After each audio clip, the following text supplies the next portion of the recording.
listeners, you may have become aware of a very serious injustice that has happened. It's being talked about over on Twitter. In the upcoming Harley Quinn animated series season, the episode in which Batman has oral sex with Catwoman has been cut. TJ, what do you think about this moving issue? As someone who eats pussy all the time, I'm personally offended, and I think the viewers really deserve to see Batman going down on Catwoman. Like, she deserves it, and we deserve it. And, I know we are vocal for our asexual Batman agenda, but, there's different versions of Batman, and this one in the Harley Quinn TV show deserves to eat that pussy's pussy. That is what he deserves. That is what we deserve. And it's what we're going to fight for. The internet has powerfully created many a movement. So we ask you to join us in this one. Hashtag release the pussy cut.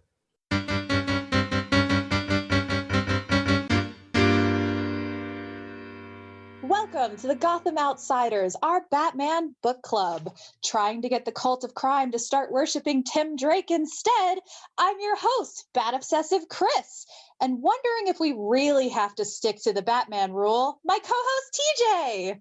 Hello, everyone. I am your Chris-proclaimed Batman acolyte, and Chris is starting to convert me to that Tim cult. Yes, the cult grows daily. But we have some monsters to fight today, and we can't fight monsters alone. We need someone who's a bit familiar with slaying. So we have brought on comics writer Jeremy Lambert. Hello. Yeah. I understand you're something of an expert in monster slaying. Yeah, it's just so fun. Do you happen to work on a certain slaying comic book, Jeremy? I'm co-writing on Buffy the Vampire Slayer right now with Jordan. So I'm acting like I'm learning. Teaching me all the moves. That was the sound of TJ dying inside of happiness. I know. I planned this whole thing, but I'm still. Well, thank you so much for coming on, Jeremy.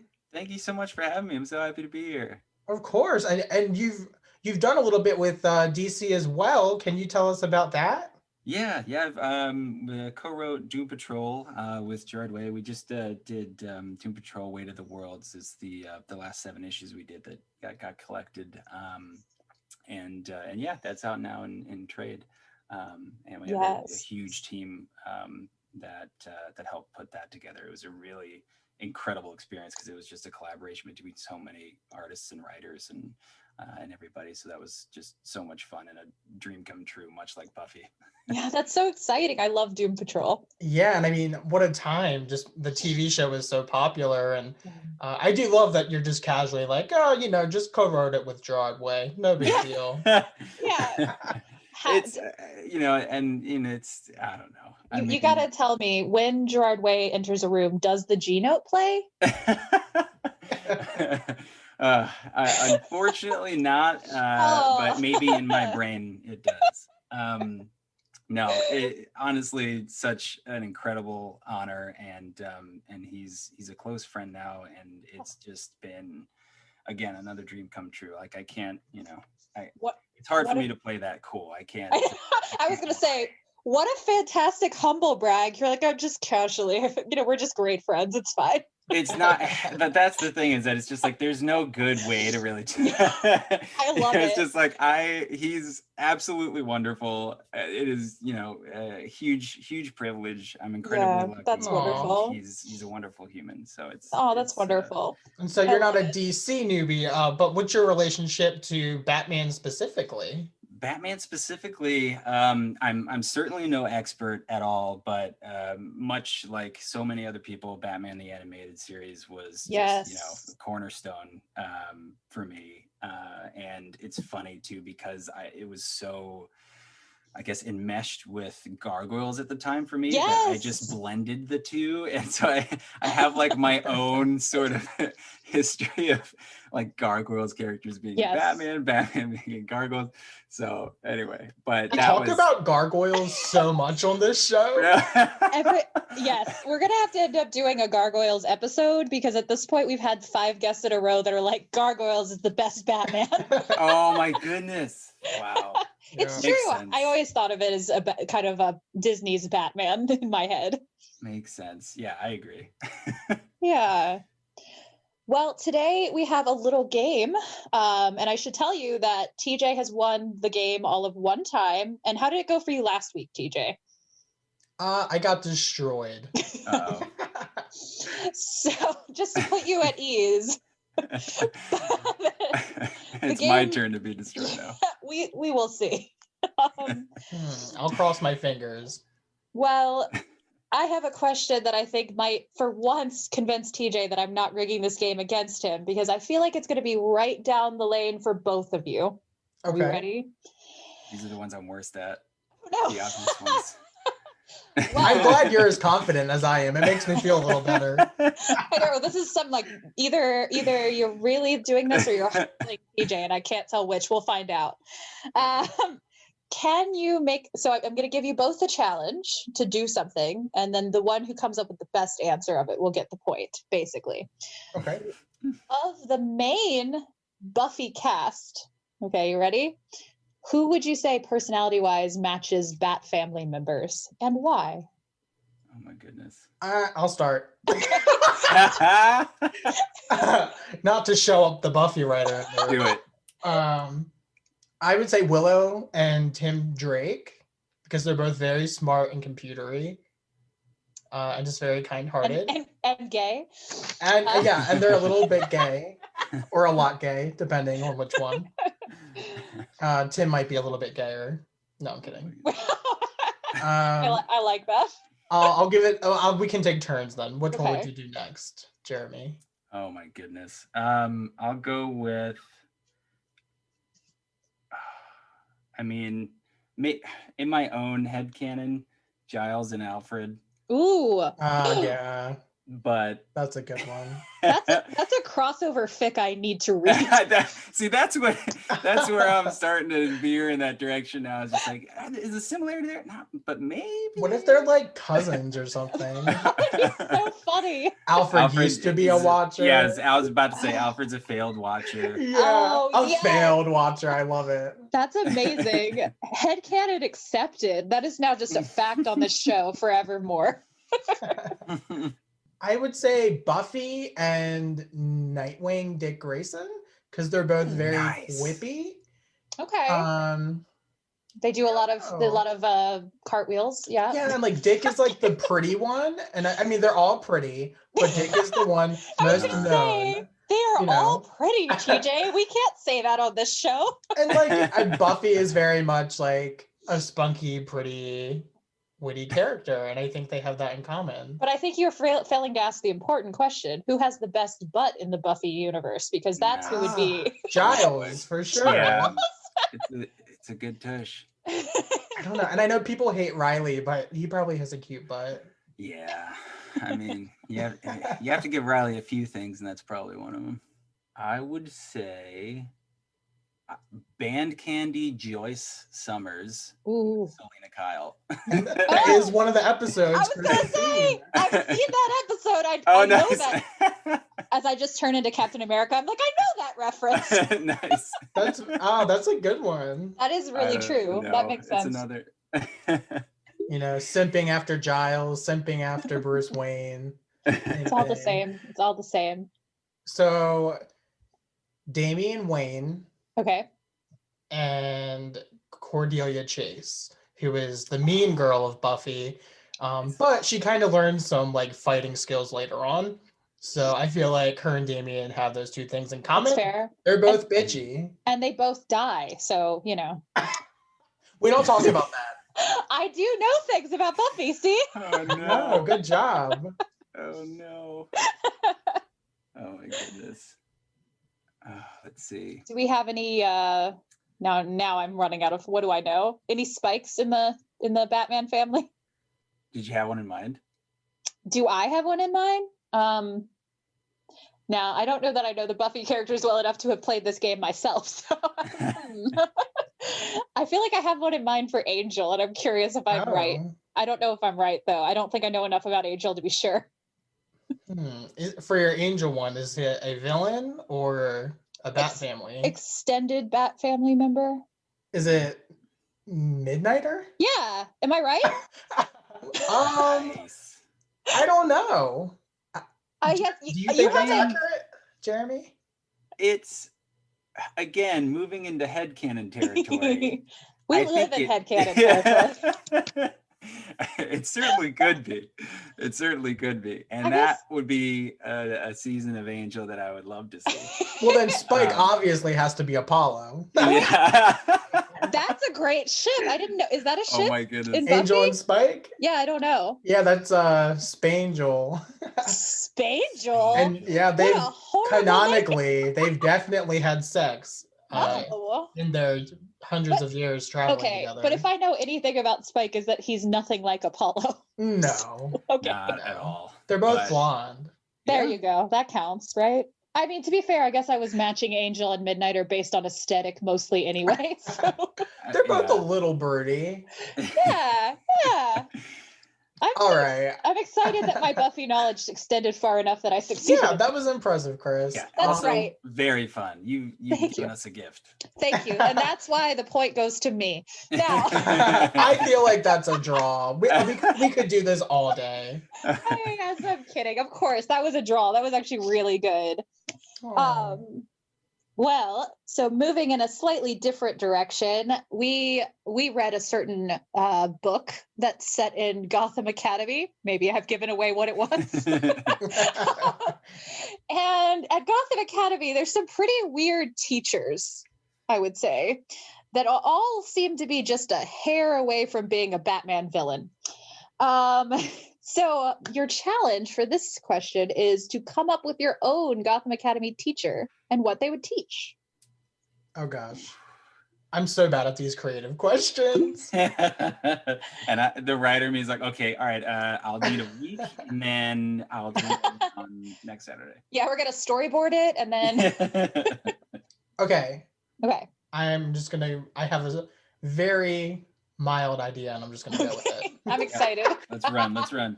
A substitute teacher who is subbing for the history class because they love talking about Gotham history. Mm-hmm. And the teacher comes in and just starts teaching about like US history in general. And the class is like, what are you talking about? We only know about Gotham City. And then this is the teacher's like villain origin story. Oh my goodness. He's just so sad about the state of education in Gotham that he turns evil. Yeah. He's like, this is ridiculous. I can't do this anymore. I don't get paid enough. I love this character. What would he be named? Do you have a villain name for him? Mr. Schmo. And nice. He would become the failed F would be his villain name. Yeah. Incredible. I love that. His logo could be like 2 Fs and everyone is like, oh, is that Fantastic Four? No, it's failed F. All right. I for whatever reason, I have just like the teacher that is essentially teaching communications and journalism, but is obsessed. He's just obsessed with like straight out of school, straight out of college, and is obsessed with Superman, and has found out Superman's identity and is trying to like. It's basically hero worship, and it just wants to be Clark Kent. I love this. So he's like wearing the glasses and like trying his best to get the right curly Q in front of his forehead, and like, but it doesn't quite click, and like the students are not into it, making fun of him, all kinds of stuff. But anyway, just the fury at not being who he wants to be. Sends him off the edge. These are such fantastic characters. I love that you tied it into like canon. Yeah. Yeah. Both of those were so good. I think that's another draw because those were fantastic. Oh my goodness. All right. For our Yeah. final question, how familiar are the two of you with Archive of Our Own? Not very familiar. I used to use fanfiction.net like 10 years ago. Great. This question might be equally paired for neither one of you to get right. Good. I will say I click on the Archive of Your Own link for whenever my friends post something and then I don't get it, I'm very frustrated and I don't sign up, but I need to. Okay. Well, so my question is, if you were to, so on Archive of Our Own or AO3, they have tags that are sort of the tropes of this story, right? Mm-hmm. And they're basically the same tropes as you would see in like YA or whatever, like friends to lovers, things of that nature. If you had to come up with AO3 tags for Gotham Academy, what would you come up with? Oh, I have one prepared. Oh, okay, I'm ready. Oh, nice. I hope this is one. Okay. Halfway through, I was like, do you know what this is? It's a self-insert fan fiction. It is one. Good job. I know. I'm like, God, I don't know what this terminology is. I'm trying to find the right one for Olive's just hatred of Batman. Oh, that's a good What about one. like I'm not like other girls or Gothamite? Yeah, I like that. Nice. I like that. But That's I feel a like good one. that can be a shared one because I kind of took what you were saying, Jeremy. I and gave it a don't name. know. You did it right. I think I gotta give that to you. Oh, well, I will take it. I won't turn it away. Is there something to do with like spooky? Like Yeah, it's Probably. like what's the like Phantom? like supernatural AU or something? Yeah. Wow. TJ, Boom, boom, boom. Look at this. are you hustling right now? TJ's like, I don't know. Here's I five. swear I haven't read a fanfic in like at least 5 years. No, that's a lie, Chris. I read yours all the time. Do you actually? No, No. I'm just I saving was my like, face. what? I didn't expect you to. That would have surprised me a great deal. I've skimmed. I'm not counting that. You're very funny. Well, Killer Croc. There's something with Killer Croc. Ooh, yes. Yeah, and I'm trying to. I mean, it's kind of like found family-ish in a way. But, Yeah, found family okay. is one. Yeah. Okay, good. Well, look at that. There I you got go. That was a good one. All right. Yeah. All right. All right. Are we calling it, or do you feel like is there still one burning inside of I you? mean, I could sit here for 20 minutes and try to think of another, or we could move on. I feel like we should. Well, in a complete upset from last week, TJ has won the game. Wow. TJ, This is so congratulations. unexpected. I want to thank Band Candy Joy Summers. And Giles's butt. And Giles' butt, yeah. Oh my goodness. But well played, Jeremy. It was a close. Very well It played. was close because TJ won by all of 1 point. To be clear, Yeah. you had drawn all the other questions. So I have won twice now. yeah, Look at that. look at you go. I'm here for you. Well, thank you for the sacrifice, Jeremy. It's for a good No cause. So on that note, we should talk about Gotham Academy Volume 1. Welcome to Gotham Academy. Yeah. Class is in session. So, Jeremy, can you tell us a little bit about why you picked Gotham Academy to talk about? Yeah, I mean, first I just really love the book, Yeah. and second, it is I'm writing a lot of middle grade right now, Yeah. and I have just been continually trying to look at entry points, look at accessibility across comics right now, and this stands out in such a big way for me as a book that is just so accessible and such a great entry point, regardless of sort of reading range and age range, but just with sort of my focus for the past couple of years and just looking at just how just what I enjoy the most, I guess, about a lot of superhero books, a lot of big two books, things like that. It just stands out in such a huge way in that regard, and it just is so exciting just from that standpoint alone. Let alone the fact that I love this book. Yeah, I'm absolutely delighted you picked this one. This one's really special to me as well, so I'm excited to talk about it. My little niece was not a big fan of reading, so I was trying to find something that she would like, and I started reading to her comics. This was one of the first ones I picked up, and she loved it. Like, we tore through it together. So once a week we would get together and read Gotham Academy, like, and went through the whole series. So it's kind of one that has this like warm spot in my heart when I think about it. Yeah. I do like that it's like like you said, Jeremy, an entry point for younger readers. I think that's really important. And like halfway through this book, I was like, this does have a very Buffy vibe, and just very similar to the vibe Boom Buffy comics are doing right now, I think. So it doesn't shock me that this is your vibe. It's so, I wasn't even thinking of that, but I guess it's totally true. It's and it's just so interesting because of how it is. I love things that just have a heavy ambivalence to them in terms of the approach. Like, there's a subversion, but there's also just like a reverence for Gotham, and it's just like there's so and Batman in general, but there's just so much there that's so well done. I think they Becky Cloonan, Brenden, Fletcher, Karl, Kerschl, they just did such an incredible job.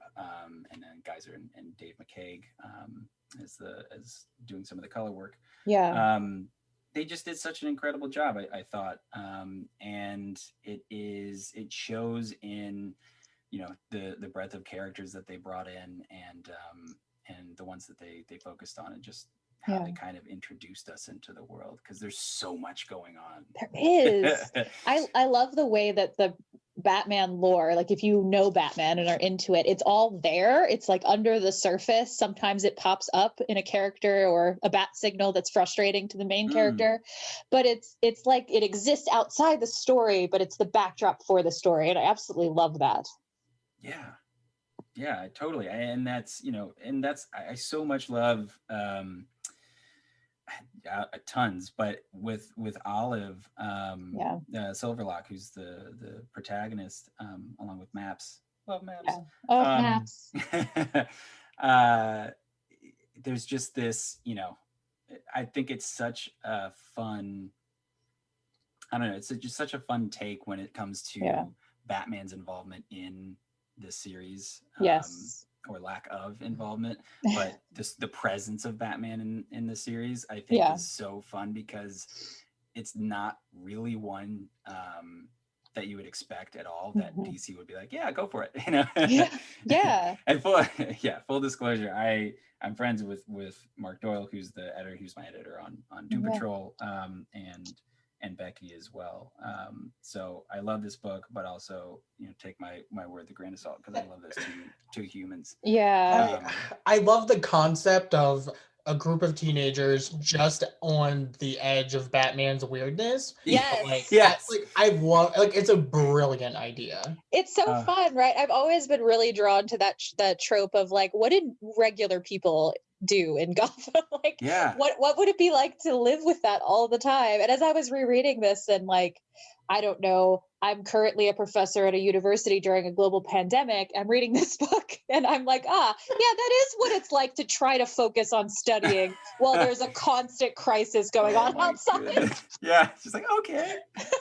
It's so funny that perspective was just like, thrown at everybody. It was like, well, come on, like, not everyone would be talking about this. Like, everything would be, affected by this, and everybody wouldn't be able to get anything else done until this was solved. And it's just like, well, One of my favorite moments of that is just the simple one where her room just lights up when she's trying to sleep, and she just looks out and the bat signal has just woke her up, and she's like, why?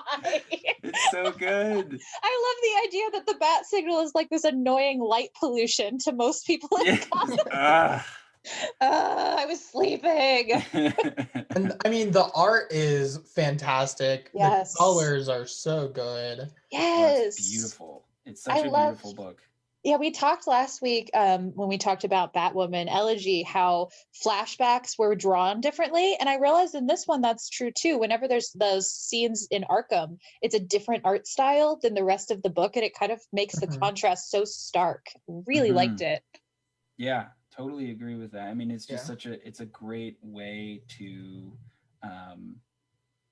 separate everything, but also just there's still this cohesion that exists throughout the whole book, that it's just it's all tied together really well. Yeah, I agree. Right. So this was a reread for both of you, is that right? Yeah. Yes. Okay. See, this was my first time, and now that I've said everything good I have to say, I'm now gonna go into my other feelings. I know. I know. Jeremy, I didn't realize you were friends with people. Oh yeah. Okay, so I'll be the defender. Okay, I love the concept. I'm not a big fan of the script, I think, is what my feeling is that like I think some of the dialogue is very clever. But I also think there's some dialogue that just didn't work for me, and I had a lot of trouble keeping up with some of it at the beginning, which was a surprise to me because it's for younger readers, but I felt like I was missing something a lot of the time. Like I wasn't following. So one of my questions for you guys is, are these all original characters to this book? Yeah. Or like, yeah. Okay. So that's what I thought. But at the beginning I was like, I feel like there's something I'm supposed to know about Olive that I'm like No, I mean, I think that's the mystery, right? Like that's what's supposed to unravel, is that we don't know what's going on with Olive at the beginning. Right. Yeah, which to me is kind of like there's some hesitancy, right? You're just like, what's going on? I'm definitely not there's something missing here. There's that mystery. Right. And it's just sort of the wrappings of it's like gothic horror, gothic mystery that is like, I keep coming back to like Hitchcock's Rebecca with Olive's like interior mind, and just like what's remembered, what's not, and it's so fun as like a ground level thing where it's just like the North Hall is this huge mysterious presence, and it ties into like Olive's character so much. But there's so many question marks surrounding, especially at the beginning, all of those things, especially like in Olive's life. Yeah, absolutely. Yeah, I didn't have any of the trouble that you were talking about, TJ. So I'm curious, were you having trouble keeping track of the different characters because it was so many at one time? Or no, I kept track of all the characters. I don't know. It was just mainly like the first third is where I had that feeling. So I wanted to bring it up now just since we're at the beginning of the conversation. Interesting. But Chris has been talking about this book to me for so long that I'm like, I wonder if my expectations were higher. I also don't read a lot of middle grade. Yes. So I'm wondering if that's part of it. That might be it, because it really is very middle grade, and I do love middle grade. So maybe that is what it is. I'm sorry if I set you up too high. Some of the drama, I was like, I don't care about this at all. Like, I thought it was so weird. Like, I didn't care about the Kyle romance at all. And like, I don't think we were supposed to, were we?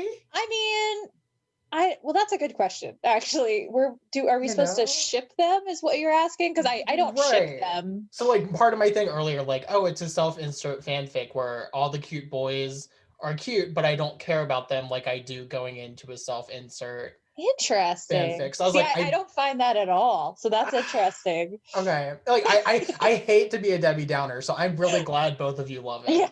Yeah, we do. And to be fair, I don't dislike it. I just don't love it. So the Kyle thing, I mean, maybe should we start by talking about who all the characters are? Maybe would that be a good place? Sure, go for it. Okay. Oh, do it. Okay.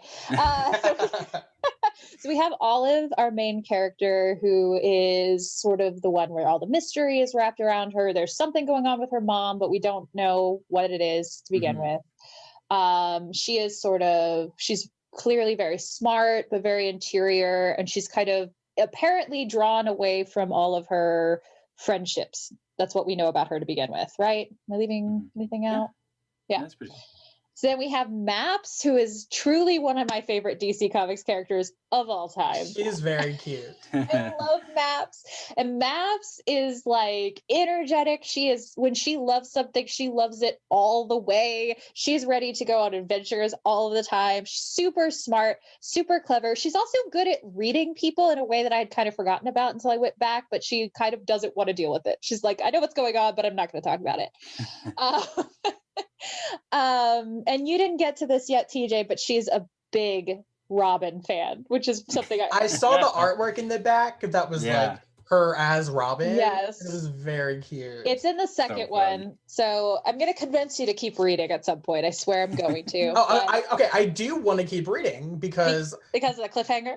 Yeah, the cliffhanger. And just the vibe. Like, it was such an easy read, and I do dig the vibe, and I want to see where it goes because I think the idea has so much potential. Good. Well, good. We're gonna bring you around by the end. I'm calling it right now. I mean, you've already had me convinced. I'm like, you know what? My problem isn't with the script being bad. It's that it's not a script aimed for my interest. I think that is what it is, though. I find it interesting, though, because like you said, it really does have a Buffy vibe. So I'm kind of a little surprised it didn't connect with you more than it did. It's kind of like middle grade Buffy, which I don't know. I think a lot of my problems come from the drama that I didn't care about. And since we're talking about Maps right now, and Kyle, so not caring about her relationship with Kyle, Olive and Kyle, we care way more about Olive and Maps. I think that's supposed to be the case. Right. But it was so weird that it was like, oh, my relationship with this guy is going to upset this other girl. But it's her brother. I know, it was just so weird. Okay. All right, I'm going to defend this.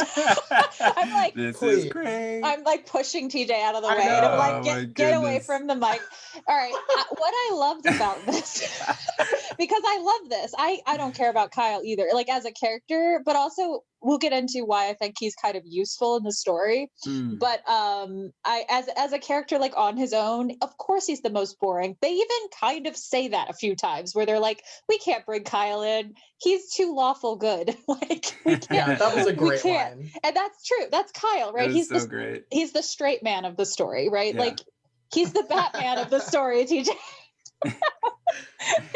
He's the one all the interesting characters exist around. Okay, that's fair. But the thing I love about that drama, though, is this idea of, so she was in love with this guy, you know, whether he's supposed to be endgame or not, we could talk about. I don't think he is supposed to be. There's no way he's endgame. I feel like he's not. But the idea that I feel like I've heard this from people who I know who have broken up with somebody, where you love this person but it doesn't work out, but you're like upset about what you lose with the person, right? You know, I've heard people be like, well, now I can't be friends with their family, and I liked their family better than the guy. You know, I've heard that before. Or like their dog. Their dog. You know, or their cat. They're sharing ownership. It's like, Maps. You know what? That's 100% it, because her friendship with Maps is one of the best friendships in DC Comics, and I could feel the tension of it with Olive being like, if I lose this relationship with Kyle, what's happening to my best friend? You know, like, the pain of it was so real.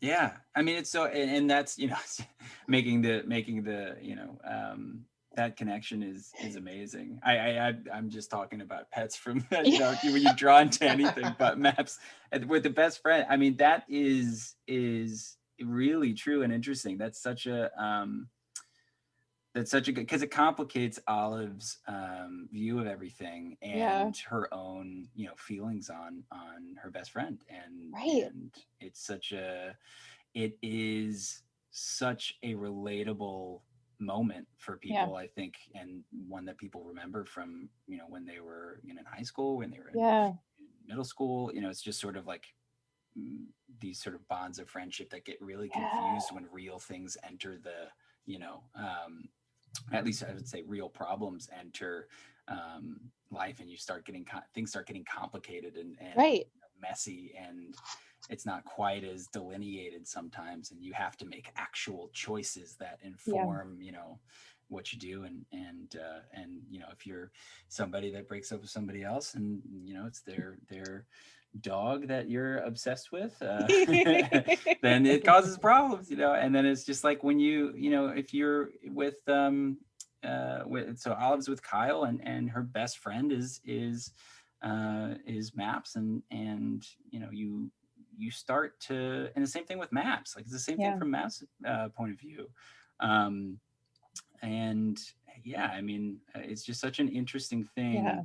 You know, speaking again trivially about this joke about what you lose in the breakup, and you know, for the most part, it's obviously pets being very trivial. No, I mean, not really though. I think that matters. No, it does matter, but it's just something like when it, you know, you have a something like a best friend that comes into the equation, and you have, you know, problems with things that arise from that. It's just such an interesting it's just such an interesting thing. It gets really complicated when your best friend is your ex-boyfriend's dog. Yeah, exactly. That's true. I think it's interesting too, because it's almost like Kyle knows that the more important relationship to Olive is his sister.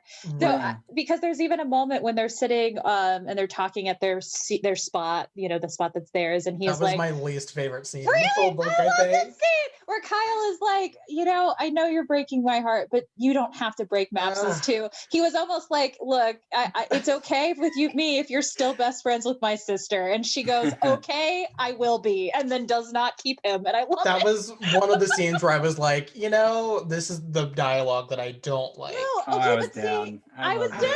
But see, Kyle, yes, is Kyle being a full dork in that scene? Yes, but I think he's supposed to be, because that's the scene, right, where he's like, oh, he says something so bad, and I was just like, Kyle, have some self-respect.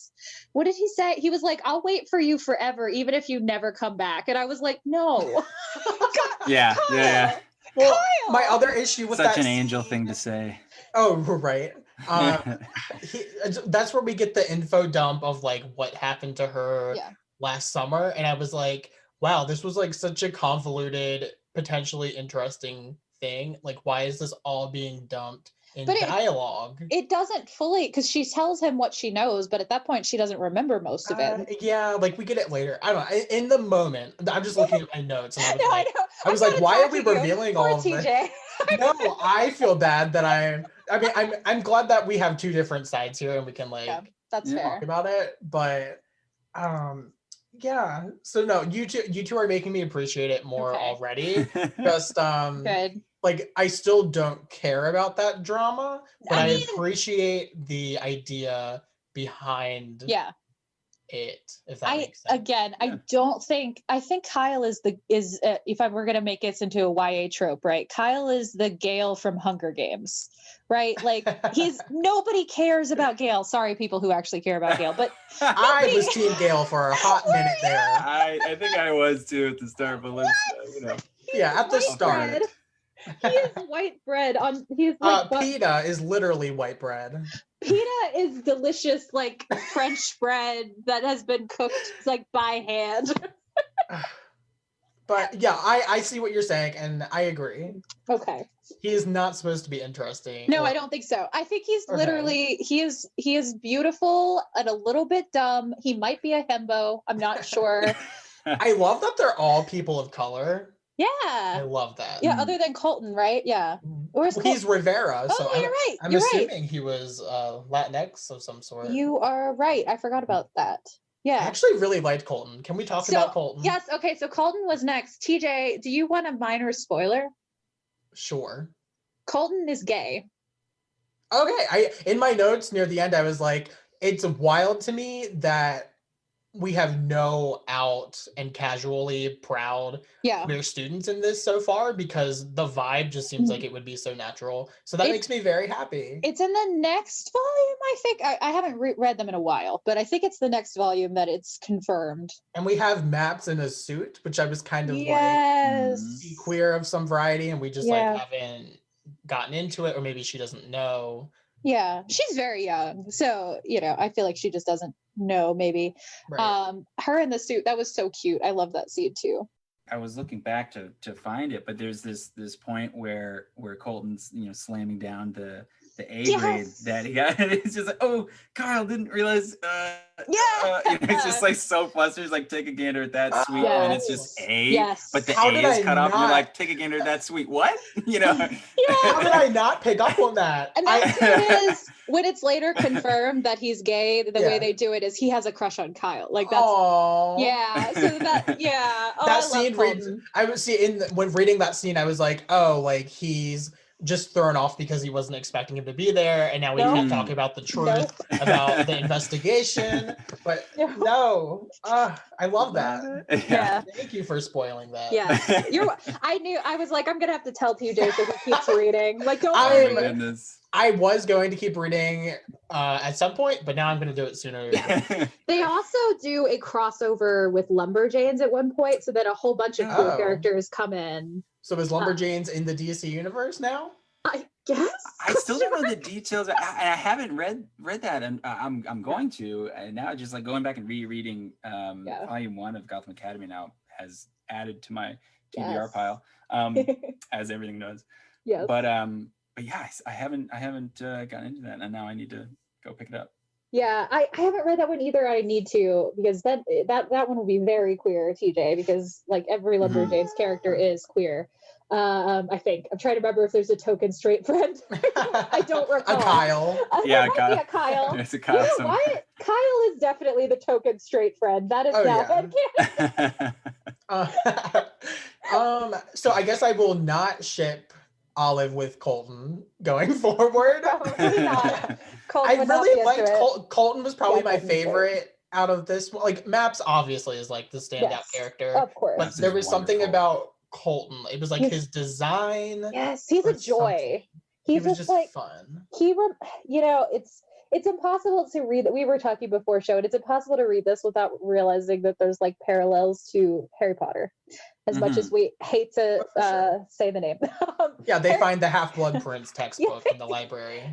Yes, Harry Potter, a book written by Daniel Radcliffe and no one else. But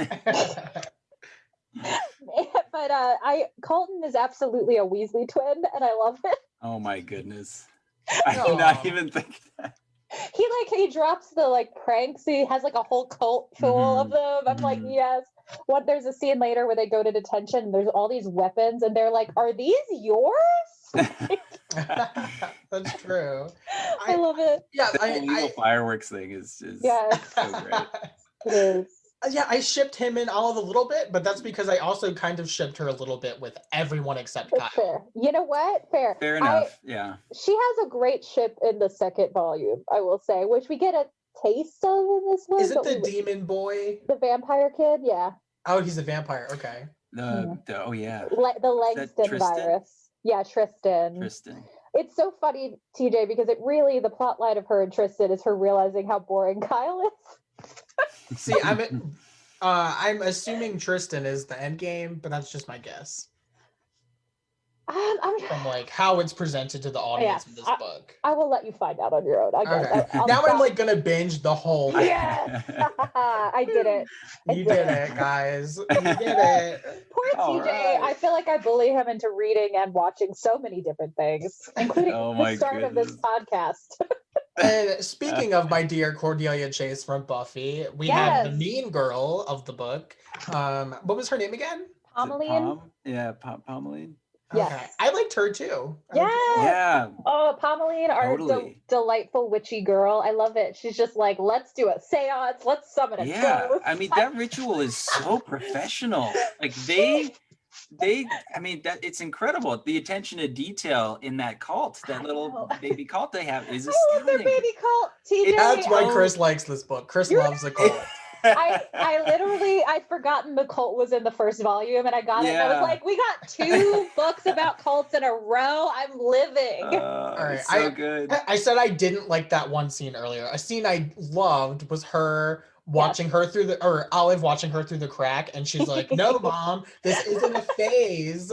And like that was fantastic. Oh, I love it. I love their little bat costumes in the cult. What was the name of the cult? It was the cult of the bat. Oh shoot. Yeah, I can't remember. I thought I wrote it down, but now I don't It's see the it. Order of the Bat. The Order of the Bat. And Olive is like, why is everyone so obsessed with Batman? I am so sick of Batman. Come on. It's like It's the so smaller good. cousin cult of the Court of Owls. It really is. Oh, Also, I didn't even think of that. so speaking of Court of Owls, so Gotham Academy's not logo, what are those things called? Mascot.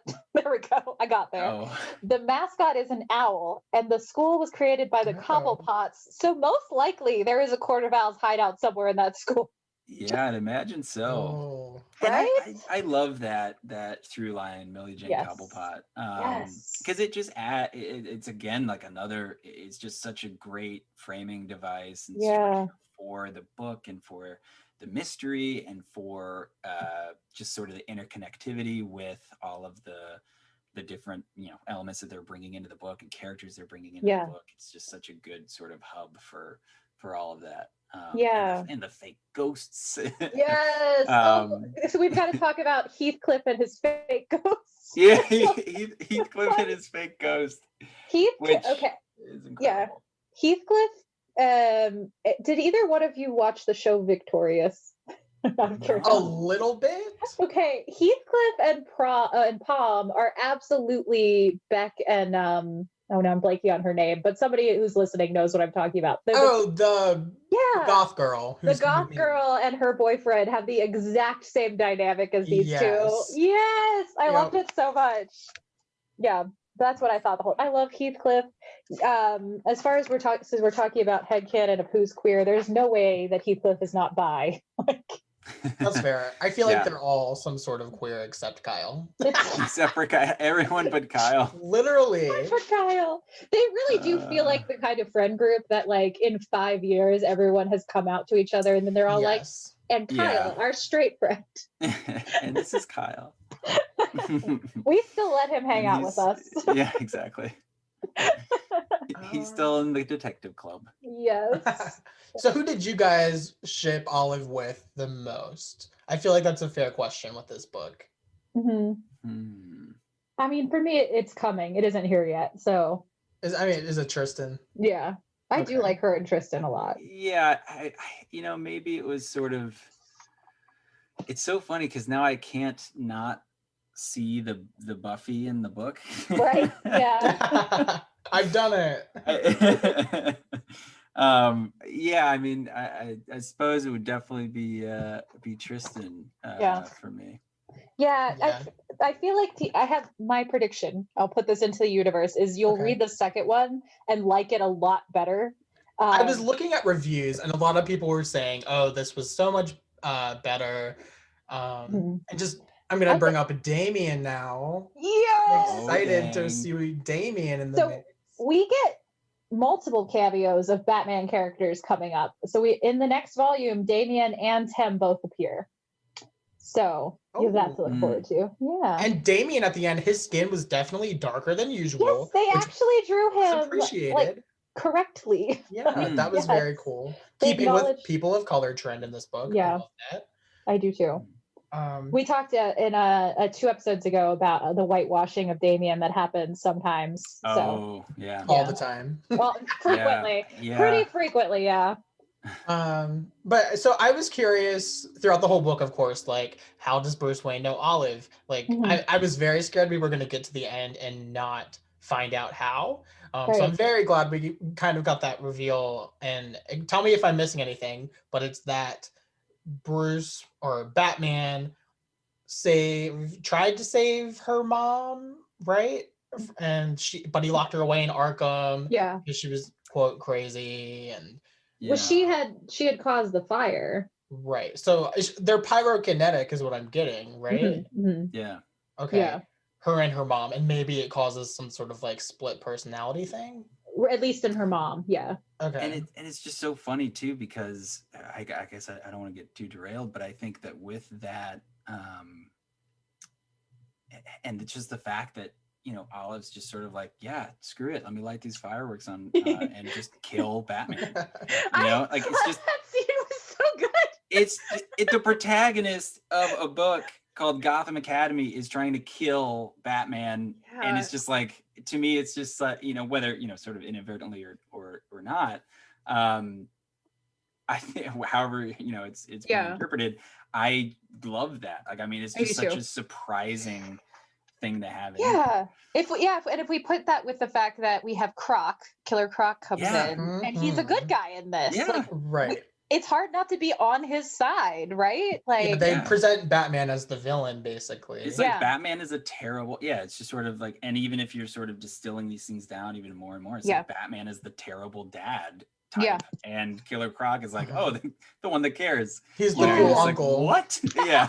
The cool scaly uncle. The cool scaly uncle. I think that's so interesting, because we see Batman, we see Bruce Wayne, and we see him at his least effective, right? Like, this is a Batman who is really failing people by doing what he does all the time, but it's not working, right? Like, he always locks people in Arkham. That's his go-to move, but maybe it's not always the right choice. And, he tries to make up for it by taking care of Olive, but he's not actually doing anything to do that. He's trying to fund the school, but he's not helping the school at all. So there's all this Batman. So was he doing that out of guilt? No, so he was doing that because Thomas and Martha Wayne did it first. So that was his whole speech that was boring everyone at the beginning, was he was like, my parents put all this money in the school, which ties into, we haven't read what I have read, but TJ has not read Gates of Gotham yet, but this book ties in with that one a lot. Have you read that one, Jeremy? I haven't, no. So Gates of Gotham is a story. It's like a solo standalone story where they kind of investigate all the corruption of the big families in Gotham. So it's the Cobblepots, the Canes, and the Waynes. And they see the ways that contributed to the Court of Owls, and how all of this systemic wealth inequality has contributed to making Gotham what it is, but that also most of those families were evil, including at different times the Waynes. So that's sort of what it's about. And this story directly references it a few times, but also kind of references it in the way that the school was made by these families. And the corruption is sort of in there. Well, and the fact that it's connected to Arkham Asylum. Yeah. And I've read that Arkham Asylum book. I know it ain't a good place. It's well run. Everyone is always well mannered. Always fine, all the time. Always fine. How nobody had closed up that tunnel. Oh, I love it though. I mean, I do too. It's so well, I could say that I don't think this would exist, but I take one look around, I'm like, oh, I know. It's fair. I'm going to redirect us back to Killer Croc because Please. I'm not over it yet. I will talk about it forever. I couldn't tell if I liked it or didn't like it, because I feel like I haven't read enough with Killer Croc as a character, but from what I have read and seen in was he is not the type of person to watch a teen girl and just look out for her. This dude eats people. Was this in character for him? That is an interesting question. I'm curious what you think about that, Jeremy. I was wondering it too. I was trying to remember all the different versions of Killer Croc. And to be honest with you, I had forgotten that Croc was the character. I had in my mind that it was Solomon Grundy, because that makes more sense, right? Yeah.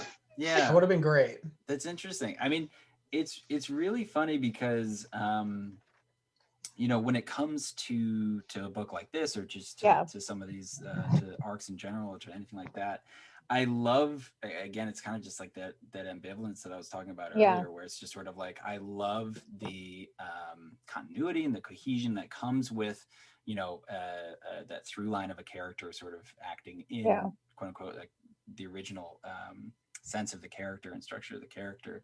And so it caught me off guard too, because I would say that it's not really something that is in line, but in Gotham Academy's version of this, then it is. And to me, it's sort of I don't know, I think, and this might be a very personal thing for me, just where it's just I am pretty quick to drop the notion of just oh, this isn't my version of this character, because I just want to see where or not even my version, but Yeah. the presented version that is supposed to be canonical and Yeah. like in this whatever, if it's, you know, whatever earth we're on, or, you know, something like that. But I don't know, it definitely surprised me as well, and I was taken aback. Yeah. I remember the first time that I read it, I was like, whoa, what is happening? Because at one point I was like, oh, it can't be Killer Croc, right? It has to be some other giant crocodile. Yeah, some other huge crocodile that exists in Gotham. But I would say it's honestly a great question, because I think it points to a really interesting answers, I should say. It's kind of up to everybody. And I feel like there's not a correct answer. Like, exactly. We've talked about how like it's been rebooted so many times. Like, so who knows if in this version Croc is a little bit more gentle and doesn't eat children.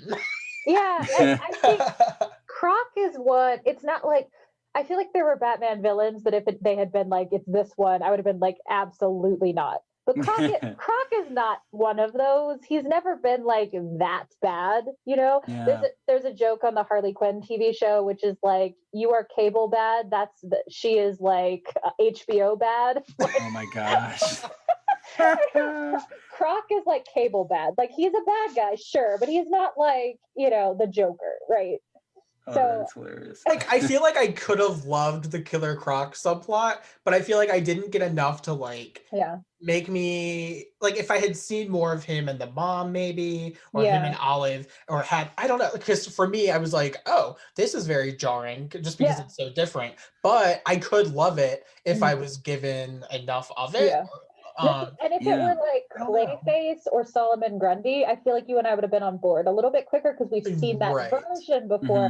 But to what Jeremy's saying, we've seen that version before. We just haven't seen this version before. I think that's part of it, but not that it's wrong, just that it's new to us, I think. Yeah, and it was it was really new to me as well. And I was just thinking, and I'm getting the, you know, I don't know which pages it is off the top of my head, but just those scenes that do exist between, you know, Sybil and Killer Croc, and I'm just, you know, looking at that and just like, I'm trying to remember the last time that there was sort of this like genuine connection sort of between bars of prison cells and, you know, at Arkham, and that Killer Croc, or really anyone in Arkham, would be the character to sort of, you know, instantly connect on that level, and just be like, oh, Sybil told me to take care of you, so I'm 100% going to take care of you. He's like, your mom's cool, let me do this. And I'm like, I wanted like, more. Yeah, it's like, is it implied though that there was more to Sybil and Killer Croc? Because to me, I mean, maybe, right? Like, hey.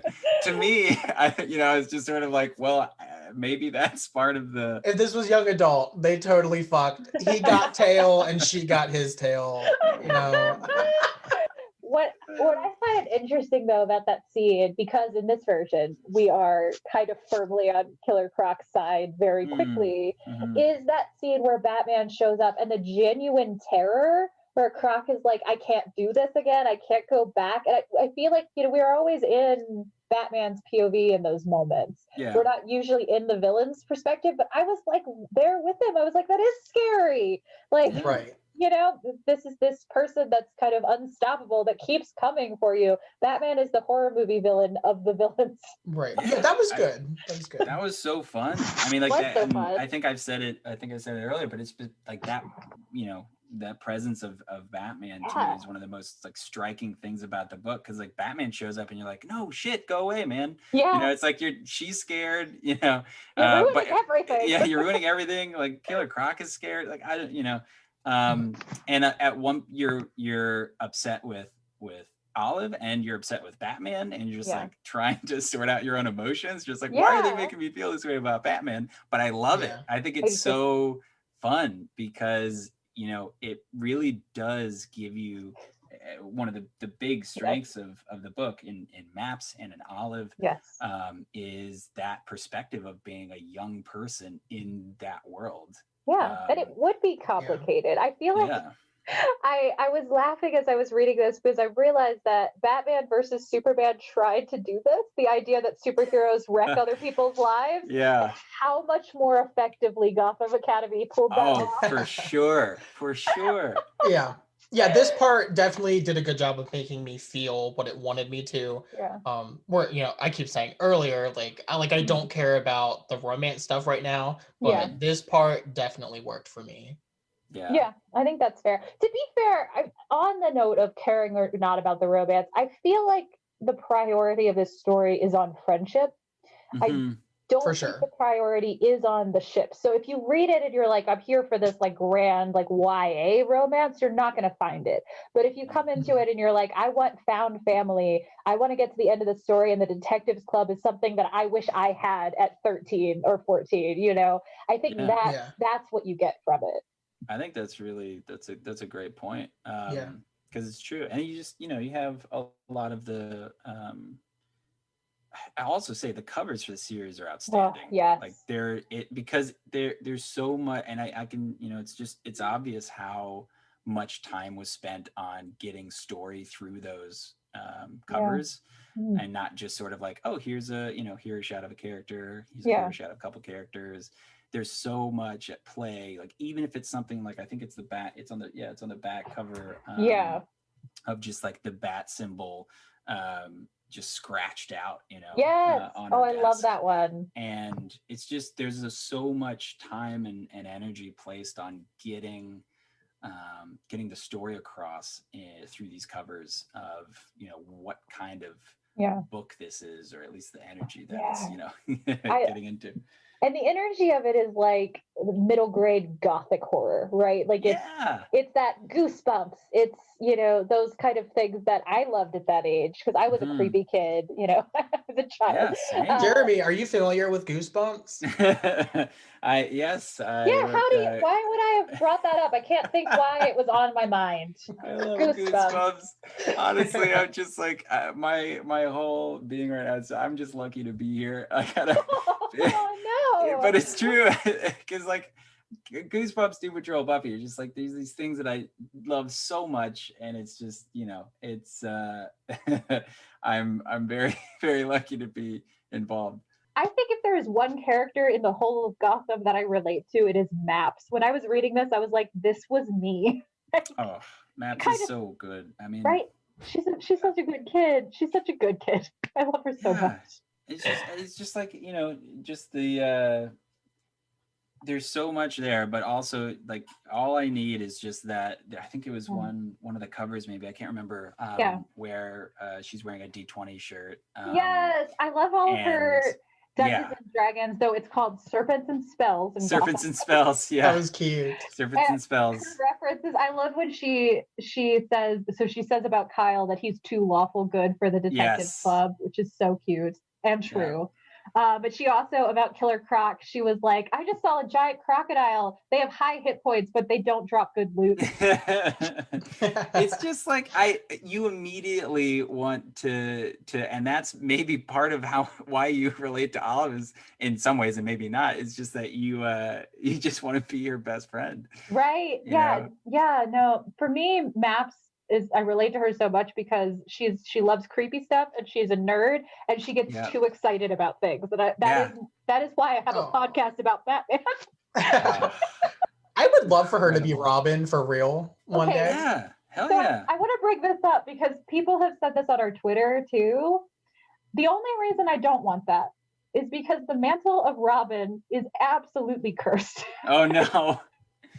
Well, fair enough. Right? Every Robin dies. They suffer horrible tragedy. I'm like, Maps is so happy. Just let her live. You know what? You're right. It would be like you know what? I don't know. I kind of want her to teach Batman so many things about life. The only way I would accept it is if it was like a Squirrel Girl thing where she was like somehow the unstoppable Robin that nobody can kill. Yeah. That what about would love.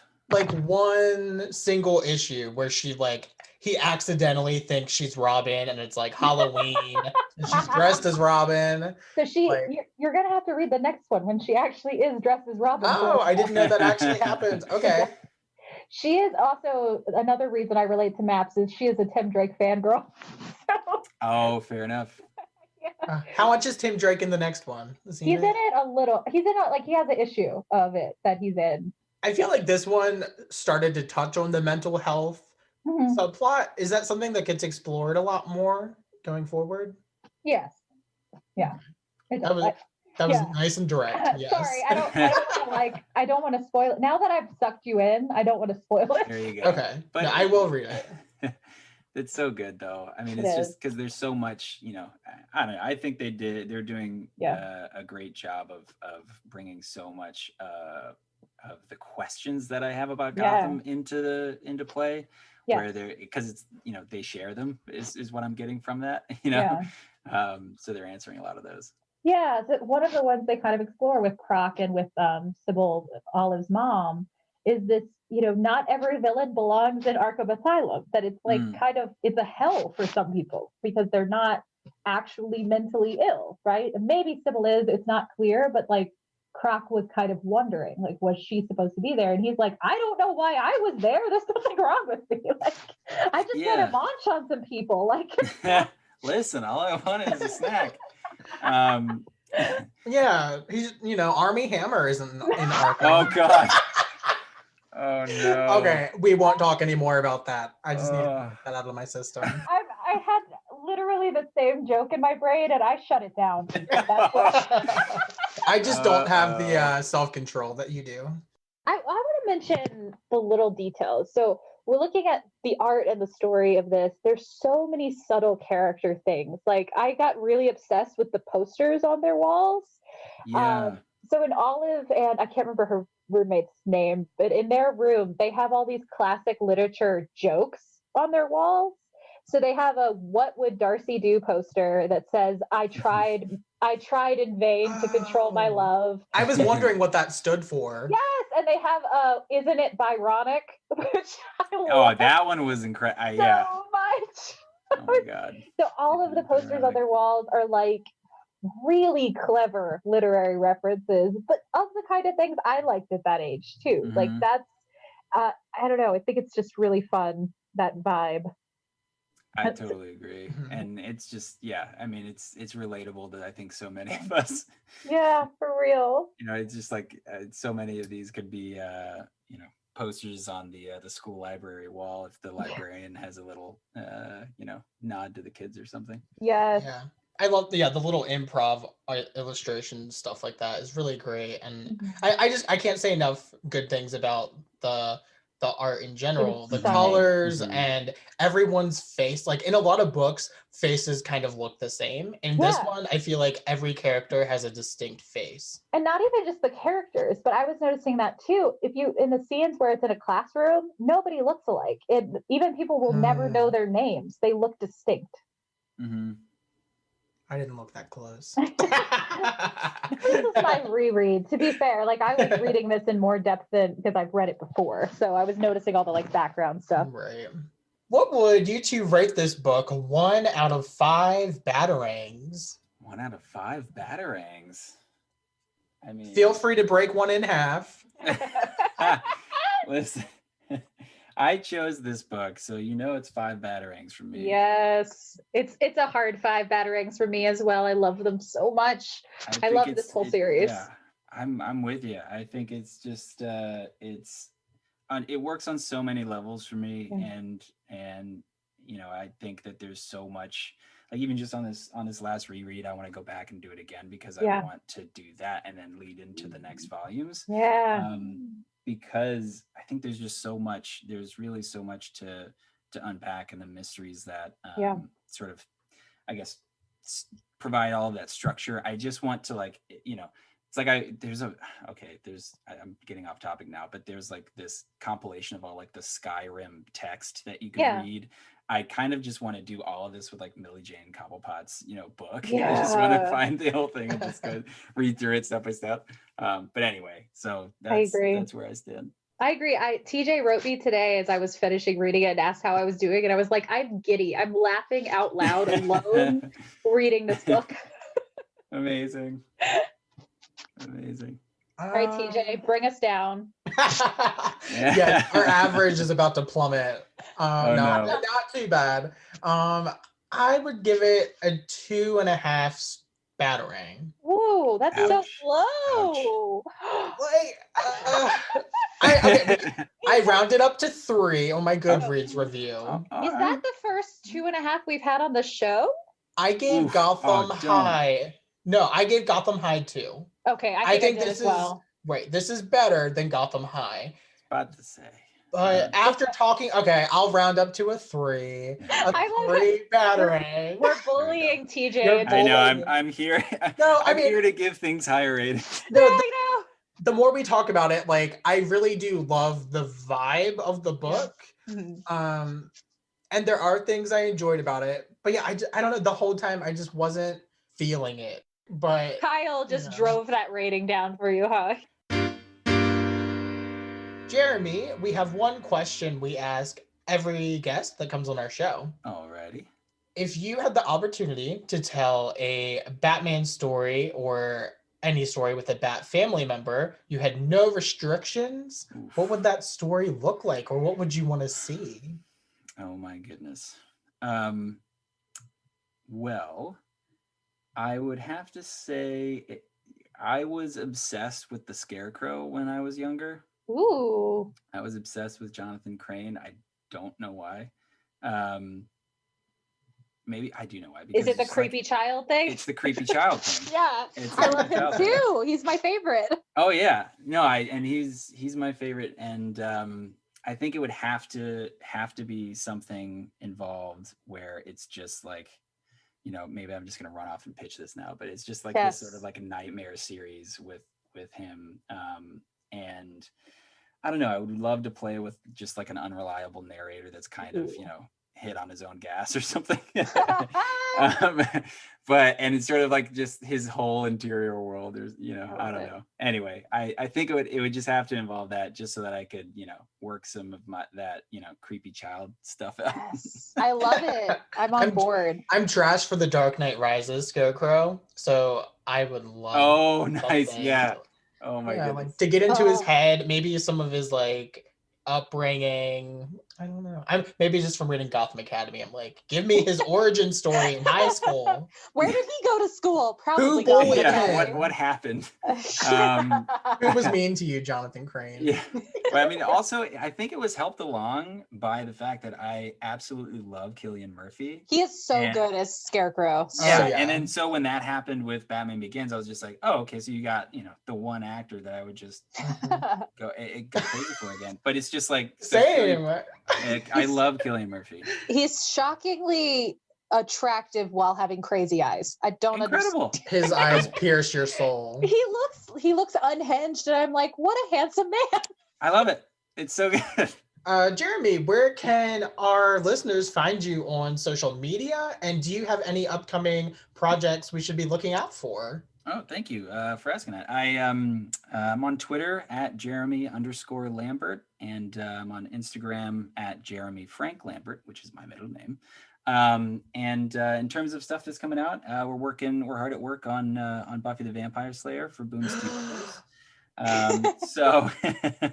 So we have Faith Special that's coming out in February. So keep your eyes out for that one. And then there's a few more things that are under wraps that I'm very excited about, but hopefully those will be announced soon. Well, your issue about Wesley and Ethan Rain was my favorite. Oh, Might be my favorite issue of the whole Buffy run.